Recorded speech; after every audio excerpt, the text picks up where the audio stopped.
Super super super. പ്രതീക്ഷിച്ചിരുന്ന മോഹൻലാൽ കരഞ്ഞു, ചിരിച്ചു, വിഷമിച്ചു, സങ്കടപ്പെട്ടു, എല്ലാം ചെയ്തു.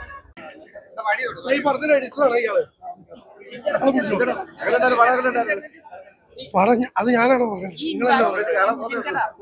ഇമ്പാക്ട് കിട്ടാൻ വേണ്ടിട്ടാണ് ഹൈപ്പ് വളരെ കുറച്ചുണ്ടായിരുന്ന കാരണം. കിട്ടിയില്ലേ? കുറെ നാൾക്ക് ശേഷം നമ്മൾ കാത്തിരുന്ന ലാൽ സാറിനോട് കിട്ടിയിരിക്കുന്ന നമുക്ക് അടിപൊളി പടം. മലയാള സിനിമയുടെ ഉടൻ തിരിച്ചു വന്നല്ലേ? തിരിച്ചു വരാൻ എങ്ങും പോയിട്ടില്ല. ആളിവിടെ തന്നെ ഉണ്ടായിരുന്നു, ആളിവിടെ തന്നെ ഉണ്ട്, ഇവിടെ തന്നെ കാണും. സൂപ്പർ പടം. എങ്ങനെയുണ്ടായിരുന്നു? അടിപൊളിയായിരുന്നു. നല്ല എക്സ്പീരിയൻസ് ആയിട്ട് മസ്റ്റ് വാച്ച് മൂവി. എല്ലാരും കാണണം. ഇത്രയും സിമ്പിൾ ആയിട്ട് അഭിനയിക്കും, ഇത്രയും വിന്റേജ് ആക്ടറായിട്ട് അഭിനയിക്കാൻ മലയാളത്തിൽ മോഹൻലാൽ അല്ലാത്ത ഒരു നടനുമില്ല. മമ്മൂക്ക ഉണ്ട്, പക്ഷെ അതൊരു മെത്തേഡ് ആക്ടിംഗ് ആണ്. പക്ഷെ മോഹൻലാൽ എന്ന് പറയുന്നത് സിമ്പിൾ ആയിട്ട് അഭിനയിക്കുന്ന ഒരു നടനാണ്. എനിക്ക് വളരെയധികം ഇഷ്ടപ്പെട്ടു ഈ സിനിമ. നിങ്ങൾക്ക് ഗ്യാരണ്ടി ആയിട്ട് തിയേറ്ററിൽ വന്ന് കാണാം. തരുൺമൂർത്തി എന്ന ഡയറക്ടർ ഒരു അഭിനന്ദനം അറിയിക്കുകയാണ്.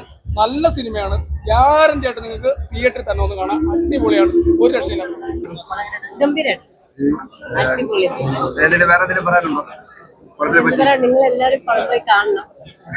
ഗംഭീര സിനിമയാണ്. ലാലേട്ടന്റെ മാസം എല്ലാവരും നിങ്ങൾ സിനിമ കാണും.